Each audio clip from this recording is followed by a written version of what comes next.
Praise the Lord. വേഗം വരുന്ന കർത്താവായ യേശുക്രിസ്തുവിന്റെ നാമത്തിൽ എല്ലാ വിശുദ്ധന്മാർക്കും സ്നേഹവന്ദനം. കർത്താവിൻ്റെ കൃപയാൽ നമുക്ക് ഒരു ദിവസം കൂടി കർത്താവ് നമുക്ക് ദാനമായി തന്നു. ഓരോ ദിവസം ലഭിക്കുമ്പോഴും നമ്മൾ കർത്താവിൽ കാണപ്പെടണം, കർത്താവിൽ വളരണം, ക്രിസ്തു എന്ന തലയോളം വളരണം. ഇതാണ് ദൈവത്തിൻ്റെ ആഗ്രഹം. അപ്പോൾ ദൈവത്തിന് നമ്മളെക്കുറിച്ച് വലിയ ആഴമായ ചില പദ്ധതികളൊക്കെ ഉണ്ട്. ആ പദ്ധതികൾ പൂർണ്ണമാകണമെങ്കിൽ നമ്മളും കർത്താവിൻ്റെ ഹിതത്തോട് നമ്മളും ഒന്നായി ചേരണം. അപ്പോൾ വീണ്ടും ജനിച്ചവരായ നാം എല്ലാവരും വരുവാനിരിക്കുന്ന 1000 ആണ്ട് വാഴ്ചയിൽ കർത്താവിനോട് കൂടെ വാഴണമെന്ന് കർത്താവിന് ആഗ്രഹമുണ്ട്. നിങ്ങൾക്ക് ആഗ്രഹമില്ലേ? നിങ്ങൾക്ക് ആഗ്രഹമുണ്ടല്ലോ. അപ്പോൾ ആരാണ് ഈ 1000 ആണ്ട് വാഴ്ചയിൽ കർത്താവിനോട് കൂടെ വാഴുക? അത് ജയാളികൾ മാത്രം. ജയാളികൾക്ക് മാത്രമേ അങ്ങനെ വാഴാൻ കഴിയൂ. അപ്പോൾ നമുക്കറിയാം, കർത്താവ് പഠിപ്പിച്ച പ്രാർത്ഥനയിൽ പോലും കർത്താവ് പ്രാർത്ഥിക്കാൻ പഠിപ്പിച്ചപ്പോൾ കർത്താവ് എന്താ പഠിപ്പിച്ചത്? നമുക്കറിയാം, പ്രാർത്ഥന പഠിപ്പിക്കണമെന്ന് ശരിമാറി പറഞ്ഞിട്ട് പഠിപ്പിച്ചതാ. അത് ലൂക്കോസ് 11-ാം അധ്യായത്തിൽ നമുക്ക് കാണുന്നു. ഞാനിവിടെ മത്തായിയുടെ സുവിശേഷം 6-ാം അധ്യായം 9-10 വാക്യം വായിക്കാം. അവിടെ വായിക്കുന്നത് ഇങ്ങനെയാണ്: നിങ്ങൾ ഇവണ്ണം പ്രാർത്ഥിപ്പിൻ, സ്വർഗസ്ഥനായ ഞങ്ങളുടെ പിതാവേ, നിന്റെ നാമം വിശുദ്ധീകരിക്കപ്പെടണമേ, നിന്റെ രാജ്യം വരണമേ. കേട്ടോ, അപ്പം നിന്റെ രാജ്യം വരണം എന്ന് കർത്താവ് പഠിപ്പിച്ചു. അതിന് മുമ്പ് പറയാണ്, നിന്റെ നാമം വിശുദ്ധീകരിക്കപ്പെടണം. ദൈവമക്കളെ, ദൈവമക്കളായ നമ്മുടെ ജീവിതം എപ്പോഴും നല്ല മാതൃകയുള്ളതായിരിക്കണം. നമ്മുടെ ജീവിതത്തിലൂടെ നമ്മുടെ സ്വർഗീയ പിതാവിൻ്റെ നാമം മഹത്വപ്പെടണം. ദൈവനാമം ദൂഷിക്കുന്നതായിരിക്കുന്ന, നിന്ദിക്കപ്പെടുന്നതായിട്ടുള്ള യാതൊരു പ്രവൃത്തിയും നമ്മളിൽ ഉണ്ടാകാൻ പാടില്ല. നമ്മൾ ചിന്തിക്കണം, ഒരു ധനാഢ്യനായ, ഒരു ആദരണീയനായ ഒരു വ്യക്തിയുടെ മക്കള് മദ്യപിച്ച് പിന്നെ ബീഡിയും വലിച്ച് നടന്നാൽ കാണുന്നവരെന്ന് പറയും, അയ്യോ, ഇത് ഇന്ന പോലെ ഇന്ന ആളിൻ്റെ മാനല്ലേ, ഇതെന്താ ഇങ്ങനെ നടക്കണേ? പലപ്പോഴും അങ്ങനെയുള്ളവരെ കാണുമ്പോൾ ചില ഉപദേശിക്കാറുണ്ട്, മോനെ, നീ ഇന്ന ആളുടെ മകനല്ലേ, അല്ലെ ഇന്ന ആളുടെ മകളല്ലേ, നിങ്ങളിങ്ങനെ നടക്കുന്നത് ശരിയാണോ എന്ന് ആൾക്കാർ പോലും ചോദിക്കാറുണ്ട്. എന്ന് പറഞ്ഞാൽ അതൊരിക്കലും യോഗ്യമല്ല. അങ്ങനെയാണെങ്കിൽ ദൈവമക്കളെ, നമ്മൾ ദൈവമക്കളാണ്, നമ്മൾ വീണ്ടും ജനിച്ചവരാണ്, നമ്മൾ ആ സ്വർഗീയ പിതാവിന് എത്രമാത്രം മഹത്വം കരയേറ്റേണ്ടവരാണ്. നമുക്കറിയാം, ഇസ്രായേൽ ജനത്തെ പോലും വേർതിരിച്ചപ്പോൾ കർത്താവ് അവരോട് പറയുമ്പോൾ ഒരു കാര്യം പ്രത്യേകം എടുത്തു പറയുന്നുണ്ട്. പിന്നെ ഇസ്രായേൽ ജനത്തോട് പറയുന്ന കാര്യമാണ്. ലേവ്യ പുസ്തകം 22-ാം അധ്യായം അതിൻ്റെ 2-ാം വാക്യത്തിൻ്റെ ബി പാർട്ട് ഞാൻ വായിക്കാം. എൻ്റെ വിശുദ്ധ നാമത്തെ അശുദ്ധ ആക്കരുതെന്ന് അവരോട് പറയണം. എൻ്റെ വിശുദ്ധ നാമത്തെ അശുദ്ധമാക്കരുതെന്ന് അവരോട് പറയണം. കണ്ടോ, എൻ്റെ വിശുദ്ധ നാമത്തെ അശുദ്ധമാക്കരുത്. പ്രിയമുള്ളവരെ, എത്ര ഗൗരവമുള്ള കാര്യമാണ്. ദൈവത്തിൻ്റെ നാമത്തെ നമ്മളിലൂടെ മഹത്വപ്പെടുക്കണം. നമ്മുടെ ജീവിതത്തിൻ്റെ ഓരോ പ്രവൃത്തികളും സ്വർഗീയ പിതാവിന് മഹത്വം കരയേറ്റുന്നവയായിരിക്കണം. നമ്മുടെ പ്രവൃത്തികളെ എപ്പോഴും സ്വർഗം നോക്കിക്കൊണ്ടിരിക്കുക. അതേ അധ്യായത്തിൻ്റെ 32-ാം വാക്യം, 22-ന്റെ 32-ാം വാക്യം ഞാൻ വായിക്കാം. എൻ്റെ വിശുദ്ധ നാമത്തെ നിങ്ങൾ അശുദ്ധമാക്കരുത്. നോക്കണം, ഇസ്രായേൽ മക്കളുടെ ഇടയിൽ ഞാൻ വിശുദ്ധീകരിക്കപ്പെടണം. ഞാൻ നിങ്ങളെ വിശുദ്ധീകരിക്കുന്ന യഹോവയാകുന്നു. നോക്കണേ, അതിൻ്റെ ഒരു വാക്കൂടെ ഞാൻ വായിച്ചിട്ട് മുമ്പോട്ട് പോകാം. 24-ന്റെ 16, ലേവ്യർ 24-ന്റെ 16-ാം വാക്യം. യഹോവയുടെ നാമം ദുഷിക്കുന്നവൻ മരണശിക്ഷ അനുഭവിക്കണം. സഭയൊക്കെയും അവനെ കല്ലെറിയണം. പരദേശിയാകട്ടെ സ്വദേശിയാകട്ടെ, തിരുനാമത്തെ ദുഷിക്കുന്നവൻ മരണശിക്ഷ അനുഭവിക്കണം. നോക്കണം, അത് വലിയ ശിക്ഷായോഗ്യമായ കാര്യമായിരുന്നു. ദൈവത്തിൻ്റെ നാമം മഹത്വപ്പെടണം. നമുക്കറിയാം, കഴിഞ്ഞ നാളുകളിൽ അമ്പലത്തിൽ നിന്നും വിഗ്രഹം മോഷ്ടിക്കപ്പെട്ടു, പിടിക്കപ്പെട്ടു കള്ളനെ. പേരെന്താ? സ്റ്റീഫൻ. എന്ത് കഷ്ടമല്ലേ? പേര് കേട്ടാൽ ക്രിസ്ത്യാനിയുടെ പേര്, അവൻ്റെ പ്രവൃത്തി മോഷണം. കർത്താവിൻ്റെ നാമം മഹത്വപ്പെടുമോ പ്രിയമുള്ളവരെ? അപ്പോൾ ഇങ്ങനെ കർത്താവിൻ്റെ നാമത്തെ ദൂഷിക്കുന്ന അനേകർ. അതുകൊണ്ടല്ലേ നമ്മൾ റോമാലേഖനത്തിൽ പൗലോസ് പറയുന്നുണ്ട്. റോമാലേഖനം അതിൻ്റെ 2-ാം അധ്യായം അതിൻ്റെ 24-ാം വാക്യത്തിൽ വായിക്കുന്നത്, നിങ്ങൾ നിമിത്തം ദൈവത്തിൻ്റെ നാമം ജാതികളുടെ ഇടയിൽ ദൂഷിക്കപ്പെടുന്നു. ഓ, എത്ര ദുഃഖകരമാണ് പ്രിയമുള്ളവരെ! അവിടുത്തെ നാമം എത്ര ശ്രേഷ്ഠമാണ്, എത്ര ഉന്നതമാണ്. ആ നാമത്തിന് നമ്മൾ ഒരിക്കലും കളങ്കം വരുത്താൻ പാടില്ല, അത് ദൂഷിക്കപ്പെടാൻ പാടില്ല. ആ നാമത്തിന് യോഗ്യമാവണ്ണം നമ്മൾ ജീവിക്കണം. നമ്മൾ ആ നാമം വിളിക്കപ്പെട്ട ജനമാണ്, കർത്താവിൻ്റെ നാമം എടുക്കുന്ന ജനമാണ്. നമ്മളിലൂടെ അവിടുത്തെ നാമം മഹത്വപ്പെടണം. അപ്പോൾ ഇവിടെ ഈ രാജ്യം, വരാനിരിക്കുന്ന രാജ്യം, ആ രാജ്യത്തിൽ ആരാ കാണപ്പെടുന്നേ? ആ രാജ്യത്തിൽ ജയാളികൾ മാത്രമേ ഉള്ളൂ കേട്ടോ. രക്ഷിക്കപ്പെട്ട എല്ലാവരും ജയാളികളല്ല. അതാണ് നമ്മൾ പ്രത്യേകം മനസ്സിലാക്കേണ്ടത്. അതുകൊണ്ടാണ് ഈ ജയാളികൾ ആരാണ്? ജയാളികൾ ദൈവരക്ഷ പ്രാപിക്കുന്നവരാ എന്ന് പറഞ്ഞാൽ നിത്യതയ്ക്ക് വേണ്ടി, കർത്താവിന് വേണ്ടി തൻ്റെ പ്രാണനെ അപ്രിയമായി കണ്ടുകൊണ്ട് കർത്താവിൻ്റെ മഹത്വത്തിന് വേണ്ടി ജീവിച്ച് ജയാളികളായി തീർന്നവർക്ക് മാത്രമേ ആ രാജ്യത്തിൽ, അല്ല നിത്യതയിലും രാജാക്കന്മാരായി വാഴുവാൻ കഴിയും. ഇതാണ് നമ്മൾ ഈ ഒരു ചെറിയ ആയുസ്സിൽ പഠിക്കേണ്ടത്. ഇതാണ് ഇന്ന് സഭകൾ പഠിപ്പിക്കാത്തത്. അതുകൊണ്ടാണ് ഇന്ന് പല വിശുദ്ധന്മാരും ദൈവത്തിന് പ്രയോജനമില്ലാത്തവരായി അവർ വന്നു പോയി. എന്നാ കേട്ടതുപോലെ അവർക്ക് അറിയത്തില്ല. ചുമ്മാ എണ്ണസംഖ്യ ഉണ്ടെന്നല്ലാണ്ട് ദൈവത്തിന് പ്രയോജനപ്പെടുന്നില്ല, അവർ കർത്താവിന് വേണ്ടി പ്രയോജനപ്പെടുന്നില്ല. അങ്ങനെയല്ല പ്രിയമുള്ളവരെ. നമ്മൾ ഈ കാര്യത്തിൻ്റെ ശരിയായ കാഴ്ചപ്പാട് ജനങ്ങൾക്ക് കൊടുക്കണം. വിശുദ്ധന്മാർ ഈ കാര്യങ്ങൾ അറിയണം. അപ്പോൾ വീണ്ടും ജനിച്ച എല്ലാവരും കർത്താവിനോടുകൂടെ രാജ്യം ഭരിക്കണം എന്നുള്ളത് കർത്താവിൻ്റെ ഏറ്റവും വലിയ ആഗ്രഹമാണ്.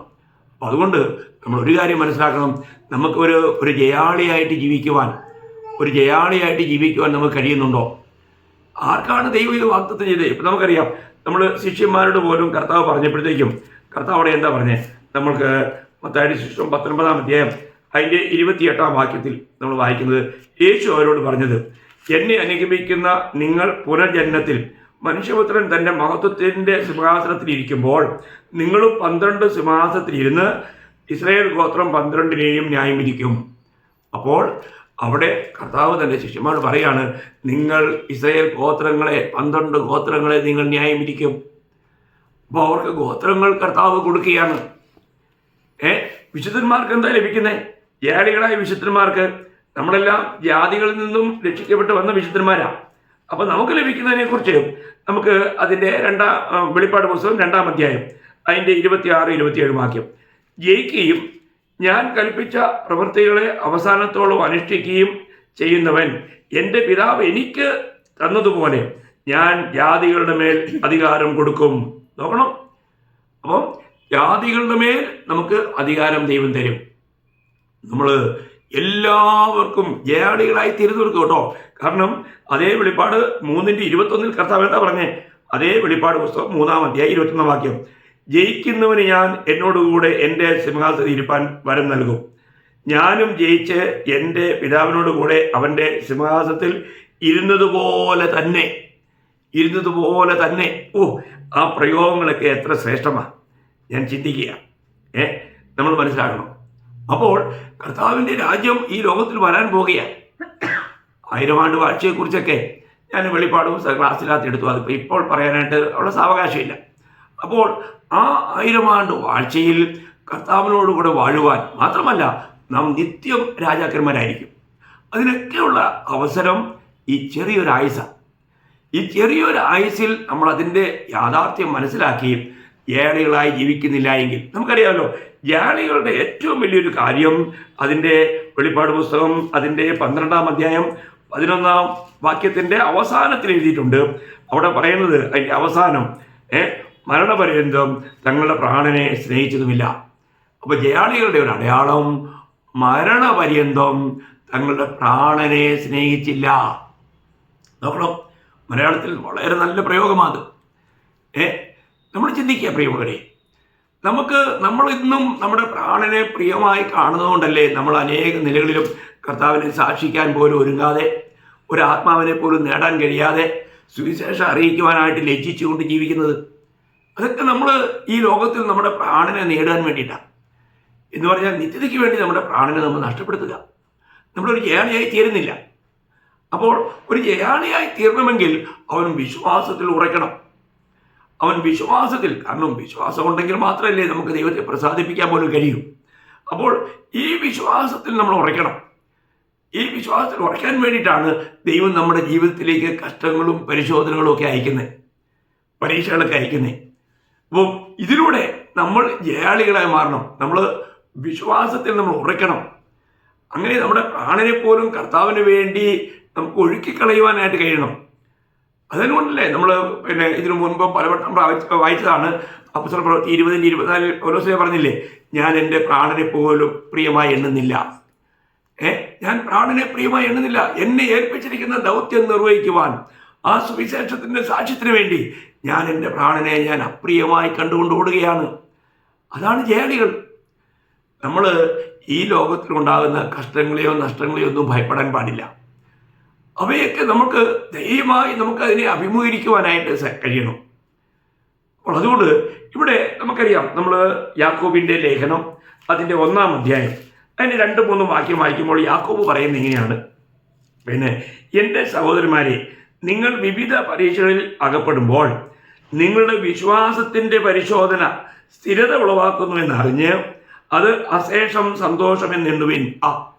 നോക്കണേ, നമ്മുടെ പരീക്ഷകളെ എന്തായിട്ട് എണ്ണണം? സന്തോഷമായിട്ടെണ്ണണം.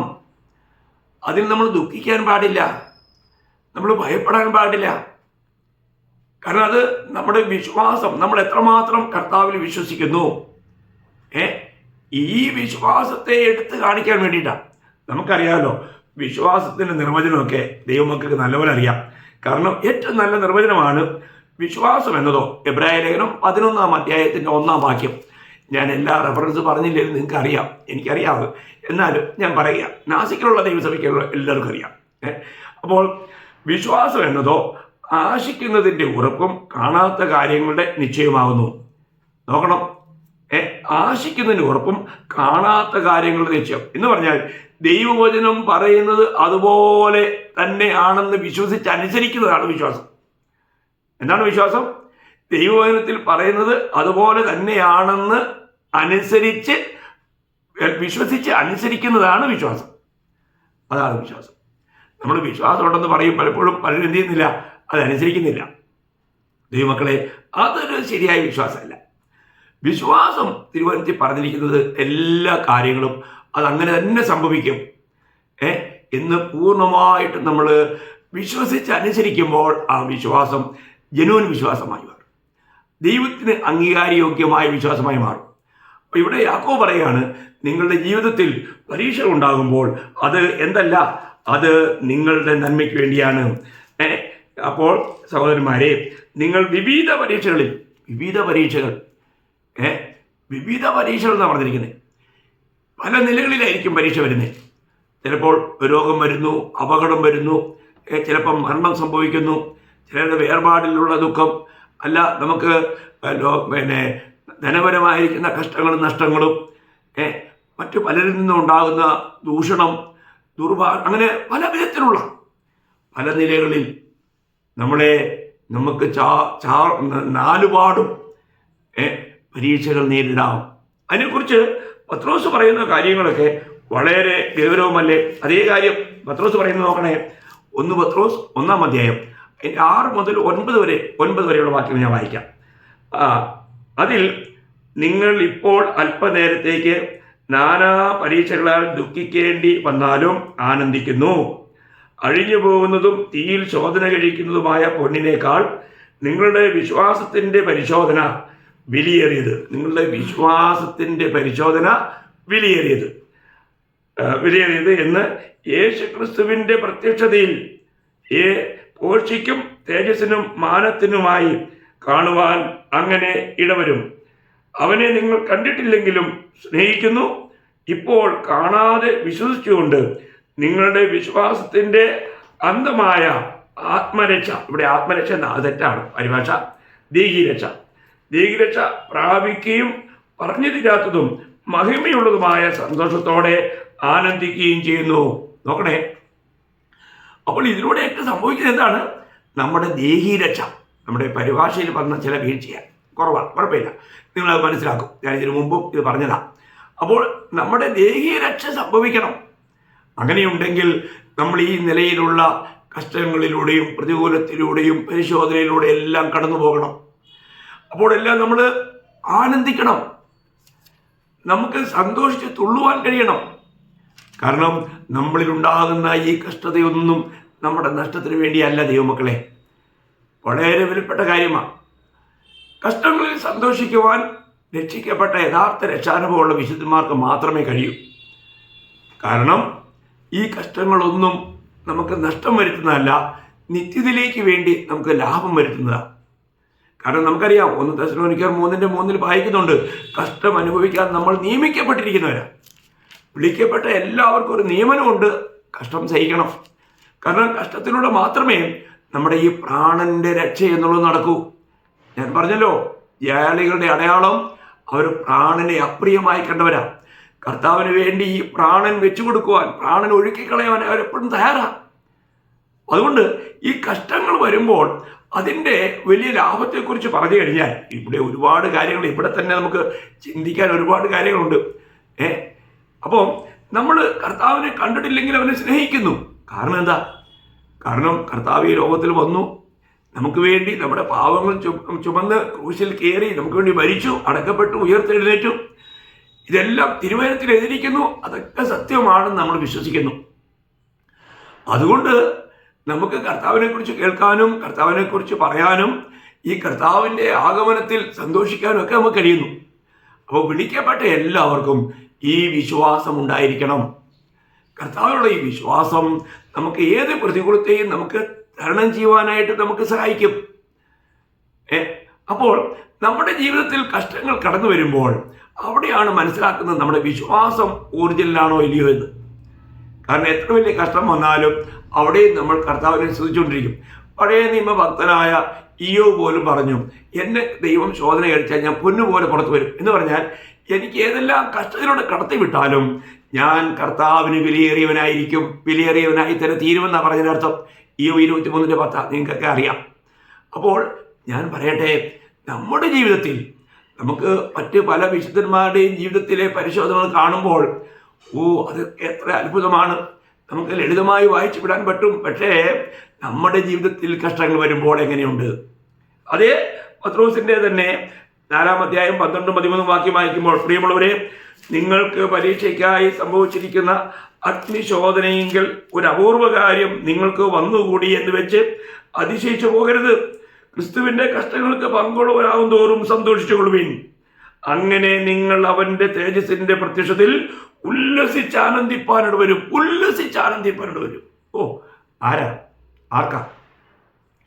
കർത്താവിൻ്റെ കഷ്ടങ്ങളിൽ പങ്കുള്ളവർക്ക്. കർത്താവിൻ്റെ കഷ്ടങ്ങളിൽ പങ്കുള്ളവരുണ്ടോ? കർത്താവിനെ സാക്ഷിക്കാറുണ്ടോ? വളരെ വിലപ്പെട്ട കാര്യം ദൈവമക്കളെ. നമുക്ക് ലഭിക്കുന്ന സമയങ്ങൾ നമ്മുടെ കർത്താവിന് വേണ്ടി നമ്മൾ ചിലവഴിക്കണം. നമുക്ക് ലഭിച്ചിരിക്കുന്ന ഈ ആയുസ് നമ്മുടെ കർത്താവിൻ്റെ മഹത്വത്തിന് വേണ്ടി നമ്മൾ സമർപ്പിച്ച് അങ്ങനെ ആയിത്തീരണം. ആരോടും ഈ ജീവന്റെ വചനം പറയുവാൻ നമുക്ക് ഒരുക്കമുള്ളവരായിരിക്കണം. എത്ര വിലപ്പെട്ട കാര്യമാണ്. കർത്താവിനെ സാക്ഷിക്കുന്നവർക്ക് പ്രതികൂലം ഉണ്ടാവും, സുവിശേഷം അറിയിക്കുന്നവർക്ക് വലിയ കഷ്ടങ്ങളുണ്ടാവും. എന്നാൽ അവിടെയൊന്നും അടിപതറാതെ നമ്മുടെ ജീവിതത്തിൽ നമ്മൾ ശക്തമായിട്ട് മുന്നോട്ട് പോകണം. കഷ്ടങ്ങളില്ലെങ്കിൽ നമ്മളിൽ ദൈവം പ്രതീക്ഷിക്കുന്ന, ദൈവം ആഗ്രഹിക്കുന്ന അനേക നല്ല ഗുണങ്ങളെ നമ്മളിൽ വളർത്തിയെടുക്കുവാൻ കഴിയില്ല.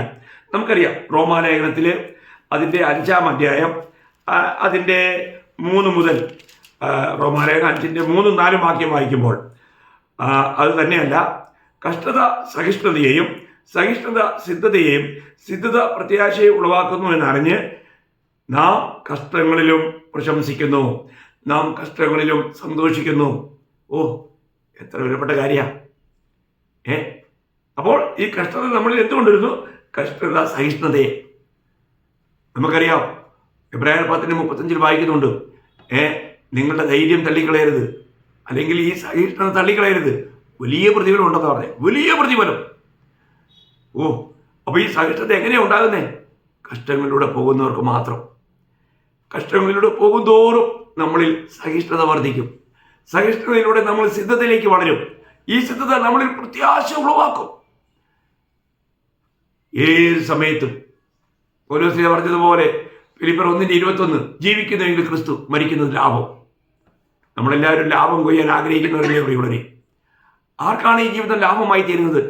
ക്രിസ്തുവിന് ജീവിക്കുന്നവർക്ക്. ക്രിസ്തുവിന് ജീവിക്കുക, അല്ലെങ്കിൽ ക്രിസ്തു നമ്മിൽ ജീവിക്കുക. അതാ യഥാർത്ഥ ക്രിസ്ത്യാനിത്വം. ഈ സത്യം നമ്മൾ മനസ്സിലാക്കണം. 119 സങ്കീർത്തനം 71 വാക്യത്തിൽ വായിക്കുന്നത്, ഞാൻ കഷ്ടങ്ങളായ നന്നായി. എന്തിനാ? നിന്റെ വിധികളെ പഠിക്കുവാൻ എനിക്കിടയായി. ദൈവത്തിൻ്റെ വചനത്തെ പഠിക്കുവാൻ, ദൈവത്തിൻ്റെ ആലോചനകളെ പ്രാപിക്കുവാൻ, ദൈവത്തെ തന്നെ കൂടുതൽ അറിയുവാൻ നമുക്ക് ഇടയാക്കുന്നത് കഷ്ടങ്ങളില്ല പ്രിയമുള്ളവരെ. കഷ്ടങ്ങളിൽ അവൻ ഏറ്റവും അടുത്ത തുണയാണെന്നല്ലേ 46 സങ്കീർത്തനം 1 വാക്യം. അതേ പ്രിയമുള്ളവരെ, നമുക്ക് നമ്മുടെ ജീവിതത്തിൽ ഉണ്ടാകുന്ന കഷ്ടങ്ങൾ, ഇവയെല്ലാം നിത്യതയിലേക്ക് നമുക്ക് വലിയ വലിയ നേട്ടങ്ങൾ കൊണ്ടുവരുന്ന കാര്യമാണ്. അപ്പോൾ ഈ ചെറിയൊരു ആയുസ്സിൽ ആര് കഷ്ടം സഹിക്കുവാൻ തയ്യാറാകുമോ? നമ്മുടെ ഈ പ്രാണന് ഇതിനൊന്നും തയ്യാറായില്ല. പ്രാണൻ പറയുന്നത് മതി മതി, നീ രക്ഷിക്കപ്പെട്ടതാ, ഇത്രയൊക്കെ ധാരാളം മതി എന്ന് പറഞ്ഞുകൊണ്ട് അവരെന്ത് ചെയ്യാന്നറിയോ? അവരുടെ ദേഹീയ രക്ഷയെ അവർ തുച്ഛീകരിക്കുക, അവർ ദേഹീയ രക്ഷയെ നഷ്ടപ്പെടുത്തുകയാണ്. എന്നാൽ ദൈവമക്കളെ, ഞാൻ ഒരു കാര്യം പറയട്ടെ, നമ്മുടെ ദേഹീയ രക്ഷയെ നമുക്ക് ഓരോ ദിവസവും കർത്താവിന് വേണ്ടി നേടുവാനായിട്ട് കഴിയണം. കർത്താവിന് വേണ്ടി ഈ പ്രാണനെ ഒഴുക്കിക്കളയാൻ കഴിയണം. കഷ്ടങ്ങൾ വരുമ്പോൾ പതറരുത്. നമ്മളെ വിളിച്ച ദൈവം വിശ്വസ്തനാണ് പ്രിയമുള്ളവരെ. നമ്മളെ എങ്ങനെയെങ്കിലും കഷ്ടപ്പെടുത്തി നമ്മളെ ഇല്ലാതാക്കണമെന്നുള്ളൊരു ചിന്താഗതി ദൈവത്തിനില്ല. ഈ കഷ്ടങ്ങളിലൂടെയെല്ലാം നമ്മൾ ഒരു കാര്യം ഞാൻ പറയട്ടെ. 2 തിമോത്തി 2 11 വാക്യത്തിൽ പറയുന്നത്, കഷ്ടം സഹിക്കുന്നവൻ രാജ്യം ഭരിക്കുന്ന. നോക്കണേ, കർത്താവിനോട് വാഴണമെങ്കിൽ കഷ്ടം സഹിക്കുവാനിടയാകണം. കഷ്ടം സഹിക്കുന്നവൻ രാജ്യം ഭരിക്കും. അപ്പൊ കഷ്ടം സഹിക്കാത്തവന ഇല്ലെന്നല്ലേ? അപ്പോൾ യഥാർത്ഥമായും ജയാളിയായി ജീവിക്കുവാൻ ആഗ്രഹിക്കുന്ന ഒരു വിശുദ്ധന്റെ ജീവിതത്തിൽ കഷ്ടമുണ്ട് പ്രിയമുള്ളവരെ. കർത്താവ് തന്നെ എന്നാ പറഞ്ഞേ? നമുക്കറിയാം. പിന്നെ യോഹന്നാന്റെ സുവിശേഷം 16 അതിൻ്റെ അവസാന വാക്യത്തിൽ 16 കർത്താവ് പറഞ്ഞു എന്തുവാ? 16 പിന്നെ 33 വാക്യം അല്ലേ? നിങ്ങൾക്ക് എന്നിൽ സമാധാനം ഉണ്ടാകേണ്ടതിന് ഇത് നിങ്ങളോട് സംസാരിച്ചിരിക്കുന്നു. ലോകത്തിൽ നിങ്ങൾക്ക് കഷ്ടമുണ്ട്, എങ്കിലും ധൈര്യപ്പെടുവിൻ, ഞാൻ ലോകത്തെ ജയിച്ചിരിക്കുന്നു. ലോകത്തിൽ നിങ്ങൾക്ക് കഷ്ടമുണ്ട്. എന്നാൽ ഇന്ന് അനേക വിശുദ്ധന്മാരും ഈ കഷ്ടത്തിലേക്ക് പോകാൻ ആഗ്രഹിക്കുന്നില്ല. അതിൻ്റെ അർത്ഥം അവർ ഈ ലോക ജീവിതത്തിന് വേണ്ടി അവരുടെ പ്രാണനെ നേടുകയാണ്, എന്നാൽ നിത്യതയ്ക്ക് വേണ്ടി അവരെ നഷ്ടപ്പെടുത്തുക. അങ്ങനെ വരല്ലേ പ്രിയമുള്ളവരെ? നാം വഞ്ചിക്കപ്പെടരുത്. ഈ ചെറിയൊരു ആയുസ് കർത്താവിന് വേണ്ടി ജീവിക്കുവാൻ ഏത് കഷ്ടങ്ങളും നമുക്ക് തരണം ചെയ്യാൻ ആവശ്യമായ കൃപ ദൈവം തരും പ്രിയമുള്ളവരെ. ദൈവം ഒരിക്കലും ആ കഷ്ടങ്ങളിൽ നമ്മൾ നഷ്ടമായി പോകുവാൻ, നമ്മൾ ഇല്ലാതാകുവാൻ ദൈവം അനുവദിക്കുകയില്ല. കാരണം ദൈവത്തിൻ്റെ വാഗ്ദത്തം നമുക്കറിയാലോ. 1 കൊരിന്ത്യർ 10 13 വാക്യം എപ്പോഴും ഓർത്തിരിക്കേണ്ട ഒരു വാക്യമാണ്. അവിടെ വായിക്കുന്നത്, മനുഷ്യർക്ക് നടപ്പല്ലാത്ത പരീക്ഷ നിങ്ങൾക്ക് നേരിട്ടിട്ടില്ല, ദൈവം വിശ്വസ്തൻ, നിങ്ങൾക്ക് കഴിയുന്നതിന് മീതെ പരീക്ഷ നേരിടുവാൻ സമ്മതിക്കാതെ നിങ്ങൾക്ക് സഹിപ്പാൻ കഴിയേണ്ടതിന് പരീക്ഷയോടുകൂടെ അവൻ പോക്കുവഴിയും ഉണ്ടാക്കും. എത്ര സത്യമാണ്, എത്ര സത്യമാണ്. ദൈവം നമുക്ക് വേണ്ടി പോക്കുവഴി ഉണ്ടാക്കും. നമുക്ക് കഴിയില്ല, ഇനി പറ്റിയല്ല, ദൈവത്തിന് അറിയാൻ പ്രിയമുള്ളവരെ. നമ്മുടെ എല്ലാ കഴിവുകളും ദൈവത്തിന് അറിയാം. ഒരിക്കലും നമ്മൾ അങ്ങനെ പരീക്ഷയിൽ പെട്ടുപോകാൻ ദൈവം സമ്മതിക്കില്ല. ഒരിക്കലും ഞാൻ നമ്മുടെ സ്നേഹിതരോട് കൂടി ഔറംഗാബാദ് എന്ന് പറയുന്ന സ്ഥലത്ത് രാത്രിയിൽ ഒരു സ്ഥലത്ത് മീറ്റിംഗ് കഴിഞ്ഞു. അപ്പോൾ മണി ഏകദേശം 8:30 അപ്പോൾ അവിടെയുള്ള സഹോദരന്മാർ പറഞ്ഞ്, ഇനി നമുക്ക് കുറച്ച് ദൂരെ വേറൊരു മീറ്റിംഗ് കൂടെ ഉണ്ട് രാത്രിയിൽ, ആ ഗ്രാമത്തിലുള്ളവർ കാത്തിരിക്കുക. അപ്പം ഞാൻ ചോദിച്ചു, എത്ര ദൂരമുണ്ട്? കുറച്ചേ ഉള്ളെന്ന് പറഞ്ഞു. അവർ കിലോമീറ്റർ ഒന്നും പറഞ്ഞില്ല, 18 കിലോമീറ്റർ ഉണ്ടായിരുന്നു. ഞങ്ങൾ 8:30 അവിടെ നല്ല സ്പീഡിൽ നടക്കുക. നമ്മുടെ ആർമി സ്പീഡല്ലേ, 120 സ്പീഡ്, അവരതിനേക്കാളും മിടുക്കരാണ്. പക്ഷേ ഒരു 10 കിലോമീറ്റർ നടന്നു കഴിഞ്ഞപ്പോൾ ഞാൻ ആകെപ്പാടെ ക്ഷീണിതരായി. പക്ഷേ ഞാൻ ഈ കാര്യം അവരോട് പറഞ്ഞില്ല. ഞാനൊരു കാര്യം പറയാം, ഞാൻ ഇനി ഒരു 5 മിനിറ്റോടെ നടന്നാൽ ഞാൻ വീഴും. ആ ഒരു അവസ്ഥയിൽ ഞാൻ എത്തി. ഞാൻ കർത്താവോട് പറഞ്ഞു, കർത്താവേ, അവിടെ നിന്ന് അറിയുന്നു, അവിടുത്തെ വാഗ്ദത്തം എനിക്കുണ്ട്, അതിനായി സ്തോത്രം എന്ന് പറഞ്ഞു. ഇത് പറഞ്ഞു കഴിഞ്ഞ ഉടനെ എൻ്റെ അടുക്കൽ ഒരു മോട്ടോർ സൈക്കിൾ കൊണ്ട് നിർത്തി. അദ്ദേഹം പറയാണ്, കയറിയിരുന്നു, ഞാനങ്ങ് വിട്ടേക്കാന്ന്. നോക്കണം, ഒരു പരിചയവുമില്ല. രാത്രിയിൽ അപ്പോഴത്തേക്ക് ഒരു 9, 9:45 കഴിഞ്ഞു, ഒരു 10 മണിയൊക്കെ ആയി. അപ്പം ആ സമയത്ത് അതിലൂടെ ഒരു മോട്ടോർ സൈക്കിളുകാരനെ കർത്താവ് അയച്ചു. എന്നിട്ട് എൻ്റെ കൂടെയുള്ള സഹോദരന്മാർ എന്നെ അതിനെ കയറ്റിയിരുത്തി ആ മീറ്റിംഗ് നടക്കേണ്ട ആ വീടിൻ്റെ അടുത്ത് വരെ ആ പോകുന്ന വ്യക്തിയായിരുന്നു. അത് എന്നെ അവിടെ കൊണ്ട് ഇറക്കി. നോക്കണേ, ഈ സഹോദരന്മാർ പിന്നെയും ഒരു മണിക്കൂർ 1.5 മണിക്കൂറിന് ശേഷം എത്തിയേ. നമ്മൾ മനസ്സിലാക്കണം, നമുക്ക് വേണ്ടിയിട്ട് ദൈവം വഴികൾ തുറക്കും. പ്രിയമുള്ളവരെ, നമ്മൾ ഒരു രീതിയിലും നമ്മൾ എന്ത് ചെയ്യണ്ട, നമ്മൾ അവിശ്വസിക്കേണ്ട, വിശ്വസിക്കണം. നമ്മൾ വിശ്വാസത്തിൽ ഉറയ്ക്കണം. ശദ്രക് മേശക് അബേദ്നേഗോ പറഞ്ഞതുപോലെ, നീ ഇപ്പം ഈ തീയിലിട്ട് കഴിഞ്ഞാലോ അതിൽ നിന്നൊക്കെ രക്ഷിക്കാൻ ഞങ്ങളുടെ ദൈവത്തിന് കഴിയും, ഞങ്ങൾക്ക് കഴിയും, ഞങ്ങളുടെ കർത്താവിന് കഴിയും. അതാണ് വിശ്വാസം. ഏത് പ്രതികൂലത്തെയും അഭിമുഖീകരിക്കുവാനായിട്ട് നമ്മൾ തയ്യാറാകണം. അങ്ങനെ ഉണ്ടെങ്കിൽ അവിടെയെല്ലാം നമുക്ക് കർത്താവിന് മാർച്ചോടനെ കർത്താവ് പറഞ്ഞു, യോഹന്നാൻ 11:40 നീ വിശ്വസിച്ചാൽ ദൈവത്തിൻ്റെ മഹത്വം കാണുമെന്ന് പറഞ്ഞ്. വിശ്വസിക്കുന്നവർ കാണും. ഇന്നും പലർക്കും പല പ്രതികൂലങ്ങൾ വരുമ്പോൾ അവർക്ക് വിശ്വാസമില്ല. ഇതിനെ എങ്ങനെ അഭിമുഖീകരിക്കണമെന്ന് അവർക്ക് അറിഞ്ഞുകൂടാത്തതുകൊണ്ട് അവർ പതുക്കെ പുറകോട്ട് പോകും. ഒരിക്കലും പുറകോട്ട് പോകല്ലേ ദൈവമക്കളെ, ഒരിക്കലും പുറകോട്ട് പോകരുത്. അങ്ങനെ വരുമ്പോൾ നിങ്ങൾ നിത്യതയിലെ വലിയ അനുഗ്രഹങ്ങൾ നഷ്ടപ്പെടുത്തുക. എനിക്ക് വളരെ വളരെ നിങ്ങളോട് എങ്ങനെ അതൊന്ന് പറഞ്ഞൊന്ന് ഒന്ന് പൊലിപ്പിക്കുമെന്ന് എനിക്ക് അറിഞ്ഞുകൂടാ. ഞാനൊരു കാര്യം പറയട്ടെ, എന്ത് വില കൊടുക്കേണ്ടി വന്നാലും നമ്മുടെ വിശ്വാസം ദിനംതോറും നമ്മൾ വിശ്വാസത്തിൽ ആരോഗ്യവാന്മാരായി വളരണം. വിശ്വാസത്തിൽ ആരോഗ്യവാന്മാരായി വളരണം. അങ്ങനെ ഒരു വാക്യം തീത്തോസിലുണ്ട്, നിങ്ങൾക്ക് പരിചയമുണ്ടാവും. തീത്തോസ് 1-ാം അധ്യായത്തിൽ തന്നെയാണ്. തീത്തോസിൻ്റെ ലേഖനം 1-ാം അധ്യായം അവിടെ വായിക്കുന്നത് അതിൻ്റെ 1-13. അത് നിമിത്തം അവർ വിശ്വാസത്തിൽ ആരോഗ്യമുള്ളവരായി തീരേണ്ടതിന്, കണ്ടോ, വിശ്വാസത്തിൽ ആരോഗ്യമുള്ളവരായി തീരേണ്ടതിന്. സന്ദർഭോചിതമായിട്ട് ആത്മാവ് അർപ്പിച്ച് ഞങ്ങൾ പറഞ്ഞതേ ഉള്ളൂ. പറയട്ടെ പ്രിയമുള്ളവരെ, നമ്മൾ ഒരിക്കലും നമ്മുടെ വിശ്വാസ ജീവിതത്തിൽ വിശ്വാസ കപ്പൽ തകർന്നു പോകരുതേ, ക്ഷീണിക്കരുതേ, തളരരുതേ. കാരണം ഇത് 1000 ആണ്ട് വാഴ്ച മാത്രമല്ല, വരുംകാല നിത്യത മുഴുവനും നമ്മുടെ പ്രാണനെ അപ്രിയമായി കണ്ടുകൊണ്ട് കർത്താവിന് വേണ്ടി ഒഴുക്കിക്കളഞ്ഞുകൊണ്ട് നമ്മളതെല്ലാം നേടണം, ജയാളികളായി മാറണം. ജയിക്കുന്നവൻ കർത്താവിനോട് കൂടെ ഇരുന്ന് രാജ്യം ഭരിക്കാൻ പോകുക. വളരെ വിലപ്പെട്ട കാര്യമല്ലേ? അല്ലെങ്കിൽ സംഭവിക്കുന്നതെന്നറിയാമോ? ഞാൻ ഓർപ്പിക്കട്ടെ, അതേ എബ്രായ ലേഖനം അതിൻ്റെ 10-ാം അധ്യായം അതിൻ്റെ 38-39 വാക്യം ശ്രദ്ധിച്ച് കേൾക്കേണ്ട ഒരു കാര്യമാണ്. എന്നാൽ എൻ്റെ നീതിമാൻ വിശ്വാസത്താൽ ജീവിക്കും, പിന്മാറുന്നുവെങ്കിൽ എൻ്റെ ഉള്ളത്തിന് അവനോട് പ്രസാദമില്ല. നാമോ നാശത്തിലേക്ക് പിന്മാറുന്നവരുടെ കൂട്ടത്തിലല്ല, വിശ്വസിച്ച് ജീവരക്ഷ പ്രാപിക്കുന്നവരുടെ കൂട്ടത്തിലത്രയാവുന്നു. ജീവരക്ഷ മീൻസ് ദേഹിരക്ഷ, അതാ വിഷയം. ദേഹിരക്ഷ, സോൾ വിന്നേഴ്സ്. നമ്മൾ അത് ആ സോൾ വിന്നേഴ്സും അല്ല, നമ്മുടെ പ്രാണനെ ജയിക്കുന്നവർ, നമ്മുടെ പ്രാണനെ ജയിക്കുന്നവരായി മാറണം. അങ്ങനെയുള്ളവർക്കാ പ്രിയമുള്ളവരെ വരും കാല സമയത്ത് 1000 ആണ്ട് വാഴ്ച മാത്രമല്ല, അത് തന്നെ ഒരു വലിയ ഒരു സമ്മാനമാണ്. നിത്യത മുഴുവൻ രാജാക്കന്മാരായി നമ്മൾ വലിയ അധികാരികളായി വാഴും. അതുകൊണ്ട് നമ്മുടെ പ്രാണന്റെ രക്ഷ അത് വളരെ വിലപ്പെട്ട കാര്യമാണ്. അതുകൊണ്ട് പ്രതിസന്ധികളിലൊന്നും പതറാതെ കർത്താവിൽ തന്നെ ആശ്രയിച്ച് നമ്മുടെ വിശ്വാസത്തെ നമ്മൾ ഉറച്ച് കർത്താവിനെ വെളിപ്പെടുത്തി കർത്താവിന് ജീവിച്ചാൽ, കർത്താവിനെ ജീവിക്കുന്നു എന്ന് നമ്മൾ ഉറപ്പുവരുത്തണം. അതിനുവേണ്ടി എന്ത് വിലയും കൊടുക്കുവാൻ നമ്മൾ എപ്പോഴും മനസ്സൊരുക്കുള്ളവരായിരിക്കണം. അങ്ങനെ ജീവിച്ചാൽ നമുക്ക് നിത്യത കർത്താവിനോട് കൂടെ ജയാളികളായി വാഴുവാനിടയാവും. അതുകൊണ്ട് നിങ്ങളാരും പരാജിതരായി തീരരുത്. സഭയിലെ ഒരു നല്ല കൂട്ടം ജനങ്ങൾ പരാജിതരായി പോകും. അവർ ജയാളികളെ മാറുന്നില്ല. ജയാളികൾക്ക് മാത്രമാണ് ഈ വാഗ്ദത്തം എന്ന കാര്യം മറക്കരുത്. അത് വളരെ അല്പജനം മാത്രമേ ഉണ്ടാവൂ. ആ കൂട്ടത്തിൽ എന്നെ കേൾക്കുന്ന നിങ്ങളെല്ലാവരും ഉണ്ടാകണമെന്ന എൻ്റെ ആത്മാർത്ഥമായിട്ടുള്ള ആഗ്രഹം.